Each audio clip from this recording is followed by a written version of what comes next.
বিএনপির মনোনীত প্রার্থী এমপি নির্বাচিত হয়েছেন কায়সার কামাল, যিনি বর্তমানে এখন ডেপুটি স্পিকার। এই কায়সার কামালকে নিয়ে আসলে কয়েকটা কথা না বললেই নয়। তিনি যতজন সংসদ সদস্য আছেন তাদের মধ্যে অন্যতম একজন সংসদ সদস্য এবং একজন স্পিকার, যিনি অনেক হাস্যরস করতে জানেন এবং খুব ঠান্ডা মাথায় বাঁশ দিতে পারেন, সেটা সে দলের হোক, বিরোধী দলের হোক, যেই হোক। এইরকম একটা ভিডিও আমার চোখে পড়েছে। তিনি কোথায় যেন সমাবেশে গেছেন এবং সেখানে প্রধান অতিথির বক্তৃতা দেবেন। তো বক্তৃতা দেওয়ার সময় তার একজন কর্মী বা দলের লোক, তিনি যখন সংসদে উপস্থাপনা করছিলেন তার নামটি বলবেন, তখন তিনি লম্বা করে তার প্রশংসা করছিলেন, মানে দীর্ঘ সময় ধরে।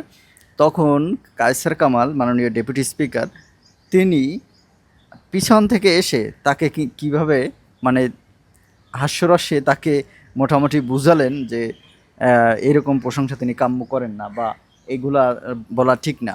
খুব সহজে অল্প সময়ের ভিতরে যাতে সময় কম খাটিয়ে কথা বলা হয়।